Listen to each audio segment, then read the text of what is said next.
Did you know? There is a town in Pennsylvania where the ground has been on fire since 1962. Not a surface fire, not a gas leak, but a coal seam burning 300 feet underground across 3,700 acres. And that the Pennsylvania Department of Environmental Protection visits monthly because no one can stop it, and it could keep burning for another 250 years. Or that the first commercial oil well ever drilled anywhere on Earth, the one that created the petroleum industry, ended the whale oil trade, and built the fortunes of Standard Oil, was punched 69.5 feet into the ground on August 27, 1859, in a small Pennsylvania town called Titusville, by a failed railroad conductor who was being called Crazy Drake by the locals the week before he struck it. Pennsylvania sits at the center of everything that defines this country, and almost none of it has been properly named. The first democracy, the first oil rush, the bloodiest battle in the history of the Western Hemisphere, the worst nuclear accident on American soil. Most people drive through Pennsylvania on I-76 to get somewhere else. Nobody slows down long enough to understand that what happened here built the world they are driving through. So settle in, because we're counting down 25 facts about Pennsylvania that will completely change how you see the Keystone State. Stick around to the very end, because what we saved for last is documented, devastating, and has never been fully explained. Coming in at number 25, the river that was old, when dinosaurs were young. The Susquehanna River is estimated to be between 270 and 340 million years old, formed during the Carboniferous period, and it predates the Appalachian Mountains.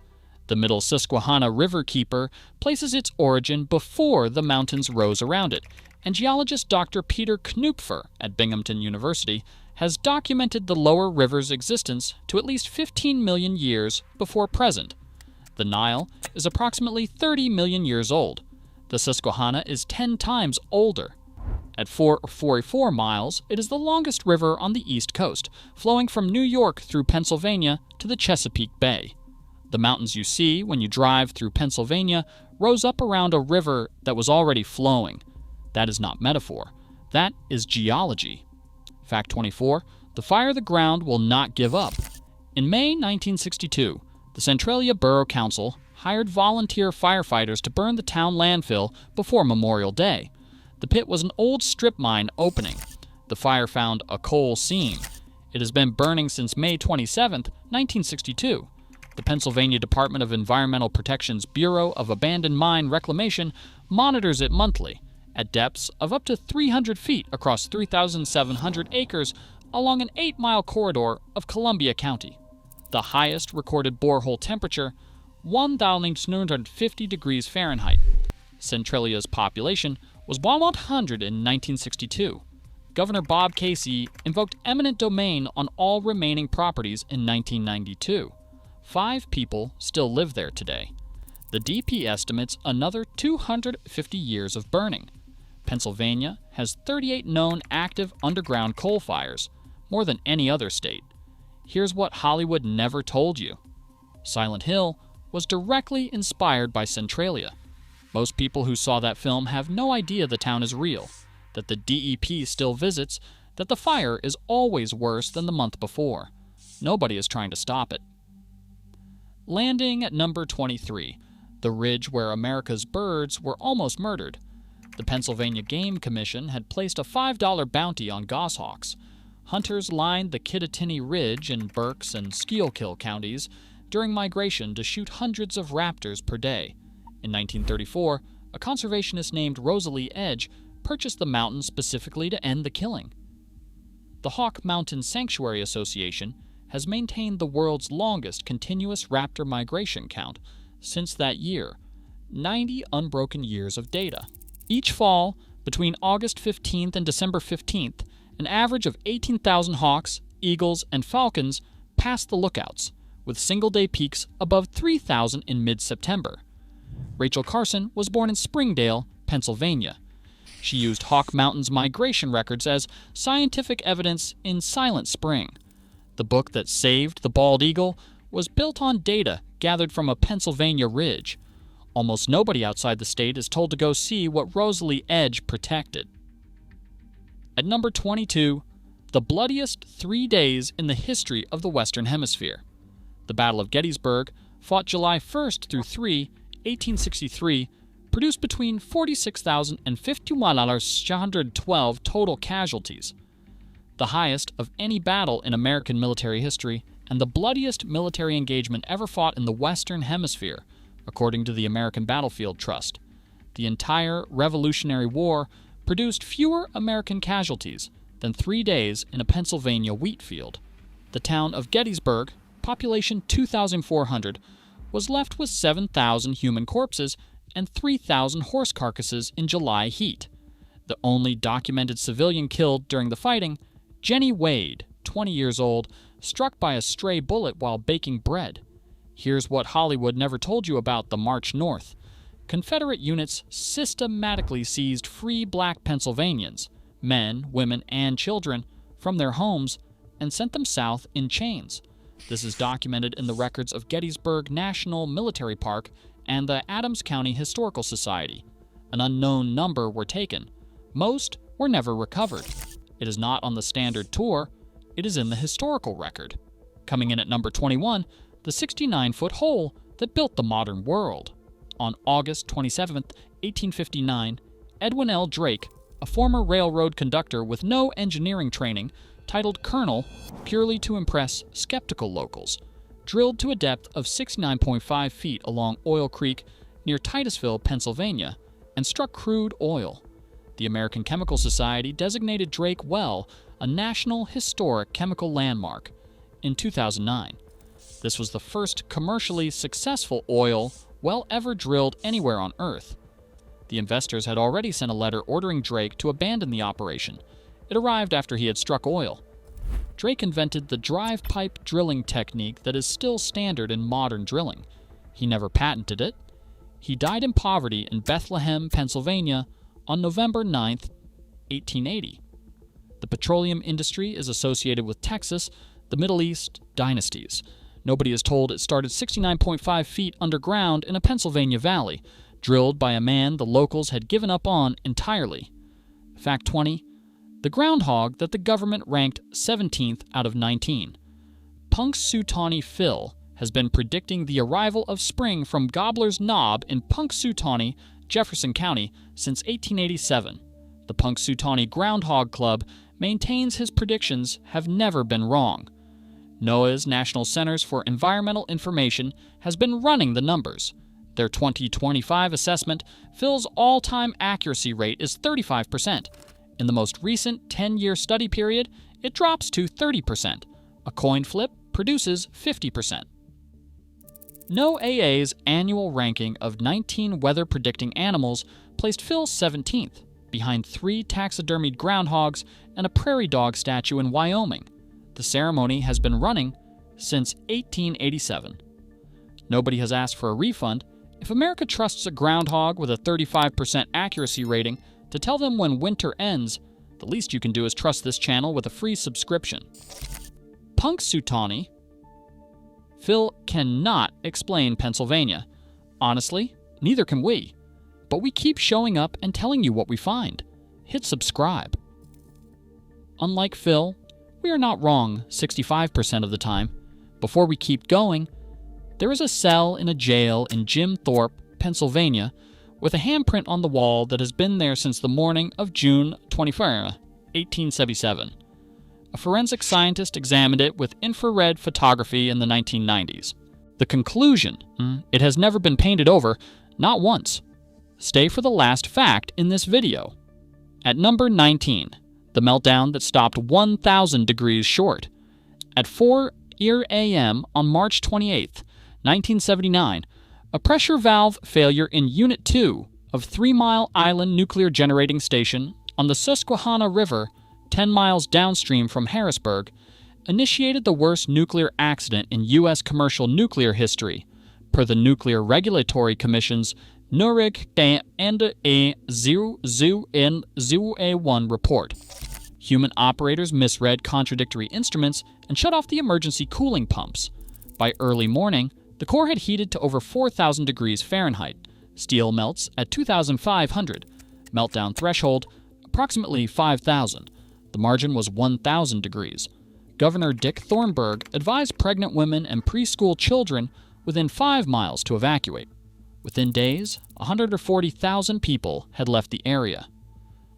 The NRC rates the accident level 5, accident with wider consequences.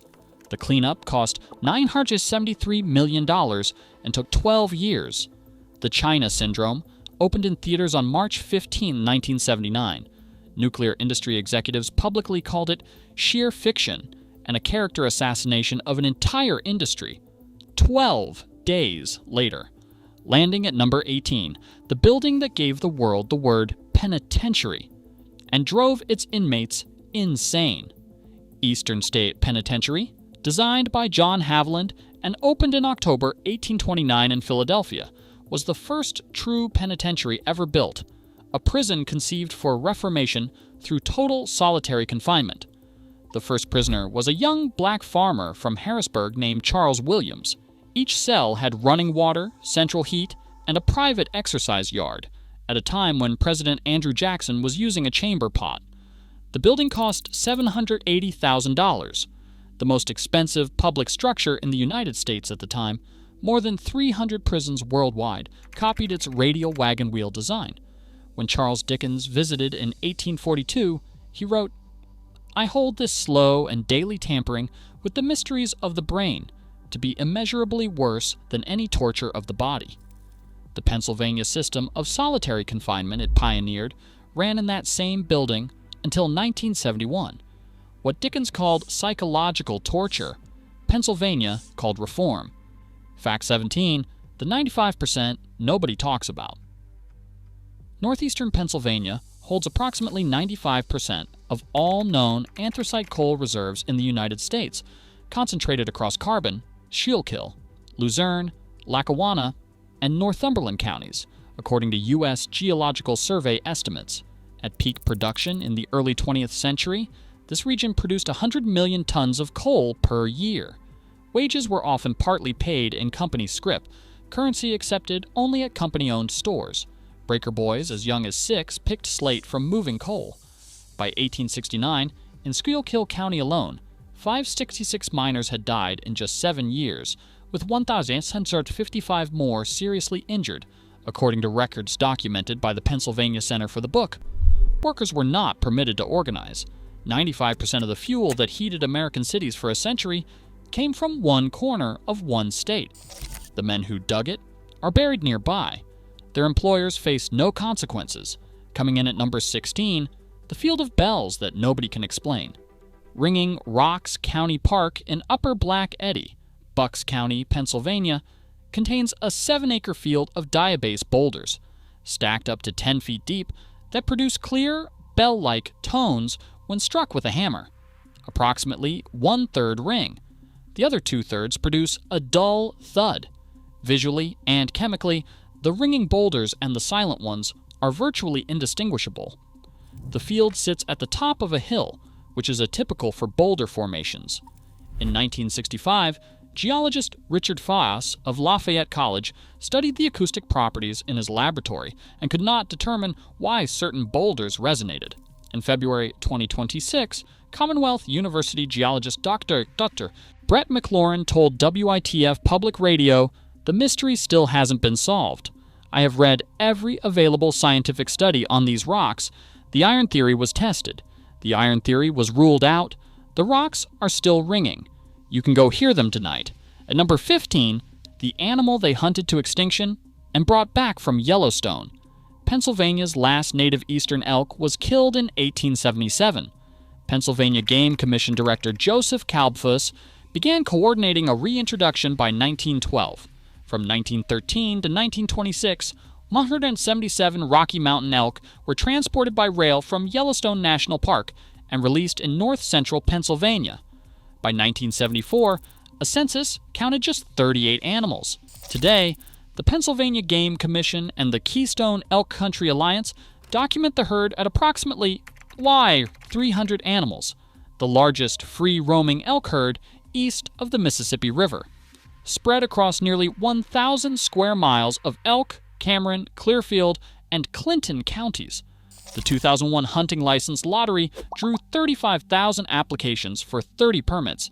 The elk are in the Pennsylvania hills right now. Nobody has put them on a national advertisement. We are getting close to the last fact. I need you to stay, because there is a cell in Jim Thorpe, Pennsylvania. Cell 17 of the Carbon County Jail, a building that is still standing, still open for tours, with a handprint on the wall that has not disappeared in 150 years. The man who put it there was hanged that same morning. I need you to stay for this. Fact 14, the day the oldest river in the world came for the miners. The oldest river in the world runs through Pennsylvania. We told you that at number 25. On January 22, 1959, at 11:40 a.m., the Knox Coal Company found out what that means when you dig too close to it. At the River Slope Mine in Port Griffith, Jenkins Township, Luzerne County, miners broke through the bed of the Susquehanna River. Knox management had ordered digging with approximately 6 feet of rock cover between miners and the riverbed. The recognized safety minimum was 35 feet. Federal, state, and county authorities had discovered the violation months earlier and ordered the digging stopped. Knox instructed workers to continue. A whirlpool opened in midstream and began swallowing railroad gondola cars whole. Miner John Williams testified, "It sounded like thunder. Water poured down like Niagara Falls. 81 miners were underground. 12 died. Their bodies were never recovered. They remain entombed. The 12, Samuel Altieri, John Beloga, Benjamin Boyer, Francis Burns, Charles Featherman, Joseph Kaczynski, Dominic Kavaliski, Eugene Ostrowski, Frank Orlowski, William Sinclair, Daniel Stephanides, Herman Zelonis. 10 company officials were indicted. The bodies were never found." Landing at number 13, the engineering marvel that Nazi saboteurs were sent to destroy.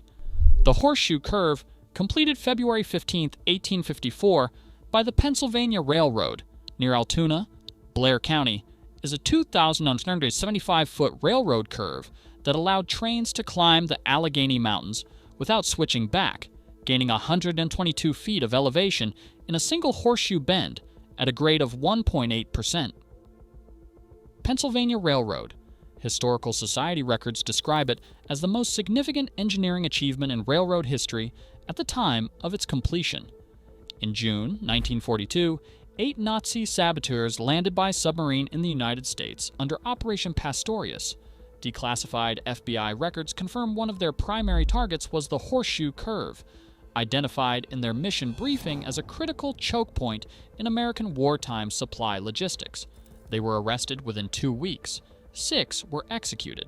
The curve never stopped running. More than 50 trains pass through it daily today. Nazi Germany identified a railroad curve in Altoona, Pennsylvania, as one of the most strategically vital structures in the United States. They were right. At number 12, the 108 who never came back up. On September 6, 1869, the Avondale Mine in Plymouth Township, Luzerne County, caught fire. The ventilation shaft, the mine's only exit, was destroyed. All 108 men and boys underground were killed. According to the Pennsylvania Historical and Museum Commission, children were among the dead. It was the first major mining disaster in American history to receive national attention. Pennsylvania's response was the Mining Act of 1869, the first mine safety legislation in American history, requiring 2 separate shafts in all coal mines. There were no criminal penalties. Mine owners faced no legal accountability. 8 years later, the same regional coal operators hired a private spy to destroy the workers trying to organize. Coming in at number 11, the object the Army said was nothing, and the 2 boxes NASA cannot find. On December 9, 1965, a brilliant fireball crossed the skies over 6 U.S. states and Ontario, Canada. Witnesses in Kecksburg, Westmoreland County, Pennsylvania, 30 miles southeast of Pittsburgh, reported it landing in the woods. Multiple witnesses described a metallic, acorn-shaped object, approximately 10 to 12 feet long, with markings resembling hieroglyphs. Military personnel in radiation suits arrived within an hour, cordoned the site with over 24 armed individuals, and transported an intact object on a flatbed truck under darkness. U.S. Air Force officials stated on December 10, 1965, that nothing had been found.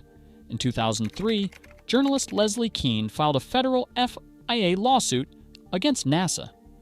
A court-supervised archive search, completed in 2009, produced no documentation of any recovery or analysis at Kecksburg.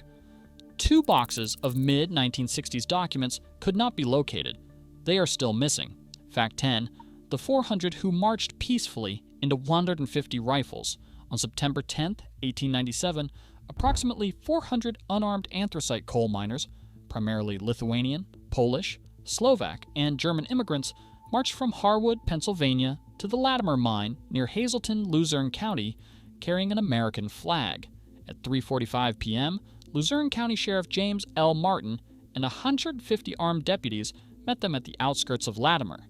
The deputies fired for over 2 minutes into the unarmed crowd. At least 19 miners were killed. Many were shot in the back. Several were shot multiple times. Sheriff Martin and 84 deputies were tried for murder in February 1898. The jury was all white and contained no Irish Catholics. The defense described the miners as invaders from the steppes of Hungary. Every defendant was acquitted, not one conviction. A memorial was not erected at the site until 1972, 75 years later. The Hazleton Sentinel wrote the day after the shooting that the fact the victims were exclusively foreigners had perhaps detracted from the general expression. That sentence was published in a Pennsylvania newspaper in 1897. At number 9, the flood Pittsburgh's richest men caused, and the dollar amount they paid in damages. On May 31, 1889, the South Fork Dam failed above Johnstown, Cambria County, releasing 20 million tons of water at 40 miles per hour through the Conemaugh Valley. The dam was owned by the South Fork Fishing and Hunting Club, a private retreat for Pittsburgh's industrial elite that included Andrew Carnegie, Henry Clay Frick, and Andrew Mellon. Engineers had flagged the structure as unsafe as early as 1881. National Park Service records at Johnstown Flood National Memorial confirmed 209 people died, the deadliest single disaster in American history to that point. 900 bodies were never found. 777 could not be identified. They are buried in the plot of the unknown at Grandview Cemetery in Johnstown. Historian David McCullough documented the legal result in the Johnstown Flood. Not a nickel was ever collected in damages from the South Fork Fishing and Hunting Club or any of its members. Carnegie, Frick, Mellon, zero. Carnegie later donated over $350 million to libraries and universities that bear his name.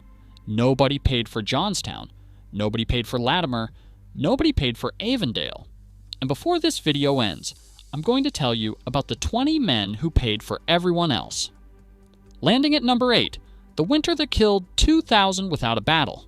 From December 1777 to June 1778, approximately 12,000 Continental Army soldiers under George Washington encamped at Valley Forge, Chester County, Pennsylvania. Approximately 2,000 soldiers died, not from enemy fire, but from cold, starvation, and disease, primarily typhus, pneumonia, and dysentery, per Valley Forge National Historical Park records. No British attack came. The soldiers who died there outnumber American combat deaths at Bunker Hill and Trenton, Princeton, and Brandywine combined. The army that walked in was demoralized and largely barefoot. The army that walked out, retrained by Prussian officer Friedrich von Steuben, won the Revolutionary War. It is one of the most consequential winters in American history. Because there was no battle, almost nobody calls it one. Fact 7.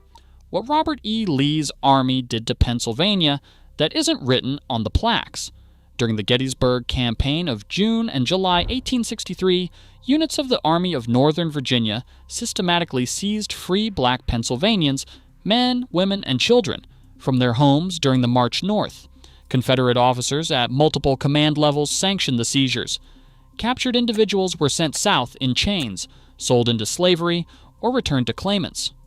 Gettysburg's free black residents largely fled before Confederate troops arrived. Those who could not flee were taken.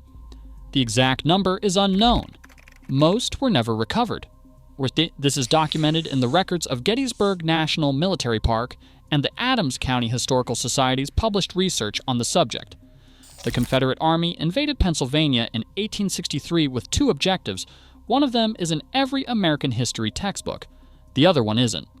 Coming in at number 6, the 22 Waterfalls, Pennsylvania, keeps to itself.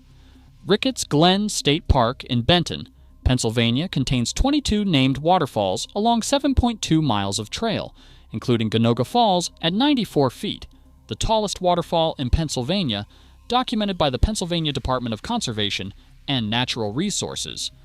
The park covers 13,193 acres. The fall system was considered for national park designation in the 1930s. World War II ended the proposal. It remains a state park today. It receives roughly 500,000 visitors per year. A comparable national park would draw 3 to 5 million. 22 named waterfalls in 7 miles. 94 feet of falling water. Almost nobody outside Pennsylvania has been told to go. Number 5, the house built over a waterfall by the man who warned it would collapse. Falling Water, completed in 1939 for Edgar Kaufman Sr. in Mill Run, Fayette County, was designed by Frank Lloyd Wright, cantilevered directly over Bear Run Waterfall in the Laurel Highlands. Wright warned during construction that the concrete cantilevers were too thin. The engineering firm retained to review the plan's added steel reinforcement beyond his specifications without telling him. He was furious when he found out. In 2001, structural engineers at the Western Pennsylvania Conservancy determined the main terrace had deflected 7 inches and required emergency intervention. A post-tensioning system was installed at a cost of approximately $11.5 million. The American Institute of Architects called it the greatest American work of architecture in 1991. UNESCO designated it a World Heritage Site in 2019. The building is stable now. The waterfall runs beneath it tonight. 2 facts left. Frank Lloyd Wright's house over a waterfall is not the darkest thing Pennsylvania has to offer. There is a man named Franklin B. Gowan. There is a Pinkerton detective named James McParlin. There are 20 Irish miners. And there is a handprint on the wall of cell 17 in Jim Thorpe, Pennsylvania, that has been there since 1877. The last fact in this video is the one you came for. Fact 4, the state that invented American freedom and forgot to include its own workers. Here's what Hollywood never told you about American liberty. The Constitutional Convention met in Philadelphia in 1787. The Declaration of Independence was drafted there in 1776. The Pennsylvania Gradual Abolition Act, signed into law on March 1, 1780, and documented in the Library of Congress, was the first formal legislative abolition of slavery in the world, 85 years before the 13th Amendment. Philadelphia served as the national capital from 1790 to 1800. Pennsylvania was the second state to ratify the U.S. Constitution on December 12, 1787. The state that formally abolished slavery in 1780 allowed 20 immigrant miners to be executed on the testimony of a single corporate spy in 1877. The state that guaranteed freedom of assembly legally authorized private railroad companies to deploy their own armed officers against workers who assembled to ask for fair wages. The gap between what Pennsylvania invented and what Pennsylvania permitted is 98 years. Landing at number 3, Pennsylvania's private army that nobody voted for. In 1866, the Pennsylvania legislature created the Coal and Iron Police, a force that could be hired, paid, and directed entirely by coal and railroad corporations with full police powers under state law. At peak strength, it employed more than 4,000 officers. They wore uniforms. They carried firearms. They answered to corporations, not to elected officials. Historian Harold Orond described what followed as one of the most astounding surrenders of sovereignty in American history. The Coal and Iron Police augmented the sheriff's posse at Latimer in 1897. They conducted arrests in the Molly Maguire's prosecutions. The organization was not abolished until June 30th, 1931, 65 years after its creation. Pennsylvania gave private corporations a legal army in 1866. It took 65 years to take it back. And number 2, the man who hanged 20 miners was found dead in a Washington hotel room 12 years later. Franklin B. Gowan was born in 1836. By the early 1870s, as president of the Philadelphia and Reading Railroad, he had consolidated near-monopoly control over Pennsylvania's anthracite coal trade. In 1873, he hired Pinkerton detective James McParlin, an Irish Catholic from County Armagh, to infiltrate the Irish mining community undercover. McParlin worked as an informant for 2.5 years. His testimony was the sole evidentiary basis for most of the prosecutions that followed. Gowan personally served as chief prosecuting attorney in several trials.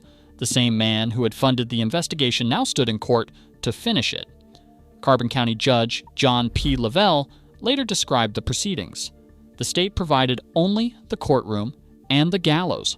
On December 13, 1889, Franklin B. Gowan was found dead in room 795 of the Wormley Hotel in Washington, D.C. He was 52 years old, a single gunshot wound. Officially, suicide. He was 12 years past the hangings. He was alone in a hotel room. That is the entire record. And finally, number 1, the handprint that has never left. In 1877, a judge named John P. Lavelle described the Molly Maguire's trials as a surrender of state sovereignty. A private corporation initiated the investigation, a private detective gathered the evidence, a private police force made the arrests, and the coal company's own attorney prosecuted the case. The state provided only the courtroom and the gallows. On June 21, 1877, a day that has since been called Black Thursday, 10 members of the Molly Maguires were executed simultaneously in 2 Pennsylvania prisons. 6 hanged at Schuylkill County Prison in Pottsville. James Carroll, James Rorty, Hugh McGeehan, James Boyle, Thomas Munley, Thomas Duffy. 4 hanged at the Carbon County Jail in Mosh-Chunk. Alexander Campbell, John Donahue, Michael J. Doyle, Edward J. Kelly. 10 men, 2 prisons, 1 morning. The largest mass execution in Pennsylvania history. Alexander Campbell was held in cell 17. He was approximately 40 years old. In the days before the execution, the prisoners had been forced to listen to the gallows being constructed in the courtyard. On the morning of June 21st, before they let him out, Campbell pressed his muddy hand against the wall of his cell and said, "There is proof of my words. That mark of mine will never be wiped out. Will remain forever to shame the county for hanging an innocent man." 10 more men were executed across Pennsylvania in 1878. John Blackjack Kehoe, the last, was hanged in Pottsville on December 18, 1878, convicted of a murder alleged to have occurred in 1862 on evidence the court acknowledged was circumstantial. 20 men total, all on the word of one Pinkerton detective. In 1979, Pennsylvania Governor Milton Shapp granted Kehoe a posthumous pardon, 101 years after his execution, declaring the executed men martyrs to labor whose prosecution had been designed to criminalize trade unionism. In the 1990s, a forensic scientist examined the handprint in cell 17 using infrared photography. The conclusion? The handprint has never been painted over, not once. But the examination found something else, something no one has explained. The handprint on the wall is a left hand. Historical accounts of that morning describe Campbell pressing his right. The wall has reportedly been repainted. One account says the section was physically replaced. The handprint persists regardless of what has been done to the wall.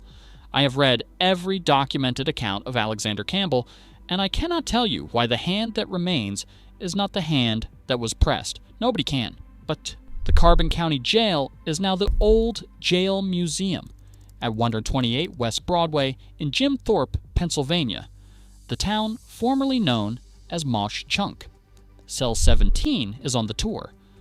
Both branches of the Pennsylvania legislature passed resolutions in 2005 and 2006 calling the trials of Campbell and the other Molly Maguires inherently unconstitutional. The convictions have never been formally overturned. The men remain legally convicted of murder. The handprint is still on the wall,